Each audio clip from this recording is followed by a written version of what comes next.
Assalamualaikum, jumpa lagi di V Cooking Channel. Pasti semuanya sudah tahu ini apa? Ini kue gabus keju. Ya teman-teman, saya punya dua cara ya. Yang ini yang digoreng, tampilannya seperti ini. Mungkin kamera HP saya kurang bagus ya, karena kenyataannya warnanya beda ya. Ini kalau di kamera HP kayak mirip-mirip gitu ya. Yang ini yang di oven teman-teman, lebih cerah sedikit sih kalau yang di oven. Jadi kalau digoreng itu dia agak kelihatan berminyak sedikit, tapi kalau yang di oven tidak, dia betul-betul cerah ya, layaknya kue cookies gitu. Jadi lebih terang tepungnya ini, lebih apa ya, kekuningan gitu ya, lebih kekuningan, lebih cerah aja dibanding yang digoreng. Kalau digoreng itu serat-serat kuenya itu masih kelihatan. Oke teman-teman, gimana cara bikinnya? Yuk kita simak. Ini ada satu kotak ya, saya pakai pro cheese. Terus ada tepung tapioka. Teman-teman, kejunya saya pakai semua loh, 170 gram untuk 500 gram tepung tapioka. Jadi saya pakai satu bungkus aja. Menteganya saya pakai 3 sendok makan mentega biasa dan 1 sendok makan butter. Kebetulan menteganya stok sudah habis, jadi saya pakai tambahannya 1 sendok makan butter. Dan ini telurnya 3 butir ya teman-teman. Pastikan kejunya sudah diparut semua ya. Jadi kita langsung masukkan saja 3 butir telur langsung semuanya. Dan saya pakai keju parutnya seperempat dulu ya, atau setengah dulu nggak apa-apa. Ini kita pakai blender supaya semuanya tercampur rata. Sebagai saran aja supaya rasanya lebih gurih lagi, kita tambahkan 1 sendok teh garam ya. Dan juga teman-teman bisa menambahkan kaldu bubuk ya. Kaldu bubuk bisa kaldu bubuk ayam, kaldu bubuk sapi, supaya rasanya itu lebih gurih. Dan ini setelah di blender kita campurkan ke dalam tepung tapioka. Tepung tapiokanya setengah dulu ya, setengah dulu, baru kita aduk-aduk seperti ini. Memang agak lengket-lengket ya teman-teman. Baru kita campurkan setengahnya lagi sampai habis. Lebih banyak kita mengeluarkan tenaga ya. Jadi saya peres, saya tekan, terus saya seperti ini saya pisah-pisahkan ya teman-teman. Saya tekan lagi karena di bagian bawahnya itu belum tercampur, jadi masih ada tepungnya di bagian bawah. Jadi kita tekan kayak kita meres santan ya tuh. Jadi betul-betul pakai tenaga ya. Ini kan masih pada putih-putih yang bagian bawahnya, terus kita bejek-bejek seperti ini. Memang kalau mau bikin setengahnya juga nggak apa-apa, jadi tergantung mau berapa toples. Kalau cuma satu toples nggak apa-apa, cuma 250 gram aja dengan 2 telur atau 1 telur ya. Jadi kita peras ya, kita peras semuanya sampai menjadi betul-betul kalis. Kita bolak-balik, jadi yang bagian bawahnya pun tercampur rata dengan baik ya. Kita ambil sedikit saja lalu kita pulung-pulung seperti ini teman-teman. Jadi minyaknya jangan dipanasin dulu ya, tetap dalam keadaan mati kompornya. Nanti saya akan buatnya 2 cara ya, yang digoreng dan yang di oven. Ini teman-teman mau segimana ukurannya bebas ya, terserah. Sampai setengahnya saya bikin yang digoreng, setengahnya saya pulung-pulung tapi saya oven.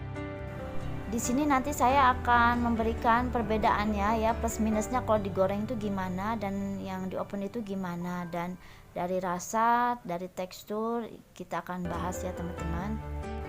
Tipsnya ya teman-teman, karena kalau kita memulung-mulung itu lama, pegel pasti. Jadi adonannya tuh kering tuh ya. Di sininya tuh kering. Agar tidak kering, maka kita aduk-aduk seperti ini ya. Kita bejek-bejek lagi. Kenapa? Supaya dia adonannya lembab dan mudah dipulung.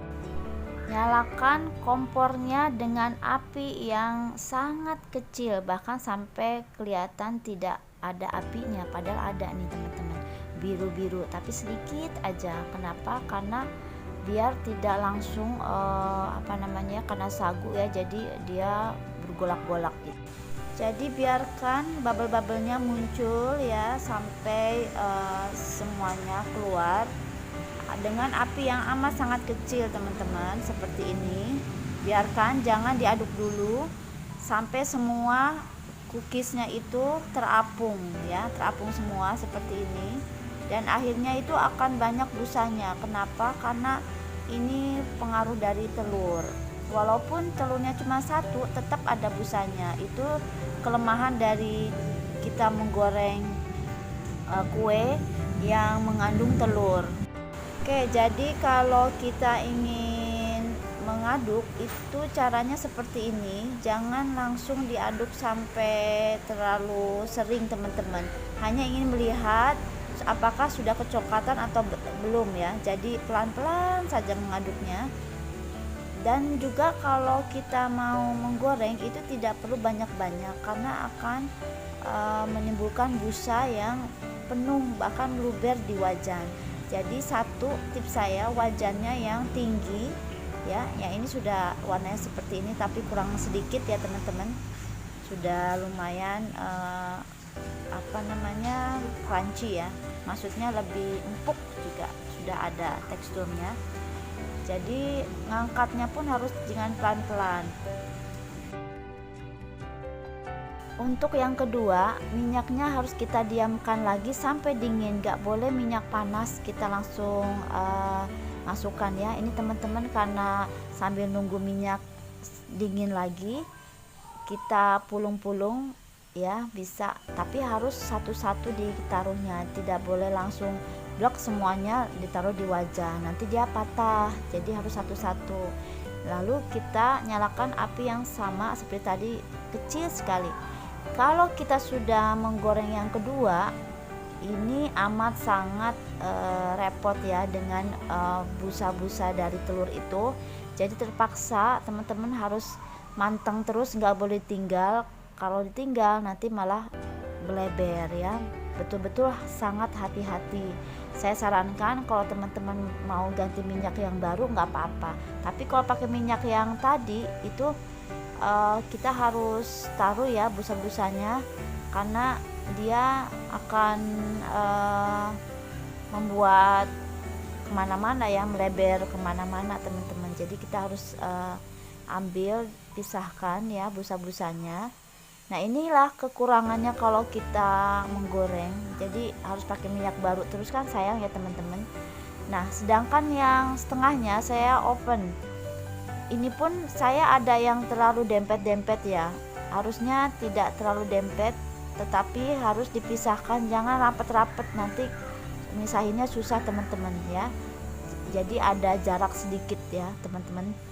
Dan itu setelah di oven pun kita harus balik ya, apinya pun tidak boleh besar, pakai api yang kecil sampai betul-betul matang. Ini yang saya pegang adalah yang hasil digoreng. Menurut suami saya rasanya lebih gurih yang digoreng, meskipun agak sedikit berminyak ya teman-teman. Kalau yang di oven, saya cenderung sukanya yang di oven. Kenapa? Karena lebih krekes aja ya, lebih kering gitu, nggak berminyak. Namanya di oven kan pasti nggak berminyak, dipegangnya pun sama ya kayak yang di toko. Maksudnya yang di toko itu kan rata-rata di oven ternyata ya, jadi nggak kelihatan berminyak dan dia cenderung lebih kokoh ya dibanding yang digoreng, jadi nggak gampang patah kalau yang di oven teman-teman. Ini sama banget seperti yang kita beli di pasar-pasar atau di toko-toko. Karena ini jenisnya asin gurih, maka saya sarankan teman-teman campurkan dengan kaldu Royco Masako atau apa saja lah, kaldu bubuk ya, dari kaldu ayam atau kaldu sapi, sehingga rasanya itu betul-betul gurih dan asin. Kalau saya ini nggak saya campurkan kaldu, saya pengen original dulu. Ternyata memang menurut saya sih lebih enak dicampur kaldu bubuk dan lebih garamnya itu lebih menonjol. Kalau yang ini saya garamnya kurang ya teman-teman. Oke, itu saja teman-teman, semoga bisa menjadi pilihan ya dari dua metode ini, mau digoreng atau mau di oven. Kalau saya lebih cenderung memilih metode yang di oven. Kalau ini yang digoreng itu dari kamera tuh kelihatannya dia agak berminyak sedikit ya teman-teman. Kalau kamera saya kan kurang jelas nih, aslinya beda ya. Kalau yang di oven tuh lebih cerah. Apa terlihat bedanya atau enggak nih teman-teman, karena kamera HP-nya seperti ini ya, jadi menurut saya kurang nampak jelas, tapi kalau dideketin lumayan ada bedanya. Nah ini yang di oven tuh ada yang dempet teman-teman, jadi harus dipisahinnya pelan-pelan, tapi jangan khawatir kalau di oven itu enggak terlalu rapuh seperti yang digoreng, walaupun dia dempet tetap kering. Yang penting pengopenannya itu tepat ya, dengan api kecil, dan harus kita rajin-rajin buka tutup oven biar kita bisa cek sudah matang atau belum. Lamanya tergantung ya teman-teman. Nah ini bedanya yang di oven sama yang digoreng seperti ini. Jadi jelas agak berminyak sedikit kalau yang digoreng, yang kecil ini agak pendek, yang digoreng yang agak panjang itu yang di oven. Jadi seperti ini ya teman-teman, selera aja sih menurut saya. Kalau saya sih sukanya yang di oven aja biar sama kayak yang di toko gitu, cuma rasanya kita lebih kita tambahin macem-macem lah ya, sesuai selera. Bisa garamnya, bisa kejunya, jenis kejunya kalau bisa pakai parmesan juga lebih harum lagi, lebih gurih lagi. Pokoknya kalau homemade itu suka-suka kita deh ya, rasanya pasti spesial. Oke teman-teman, ya bagi saya yang oven ini yang the bestnya ya. Oke, semoga video ini bermanfaat. Jangan lupa ya teman-teman, tonton terus. Semoga usaha teman-teman yang lagi jualan lancar, barokah rezekinya, amin. Oke, thank you. Yang belum subscribe silahkan di subscribe dulu. Sampai ketemu lagi, assalamualaikum.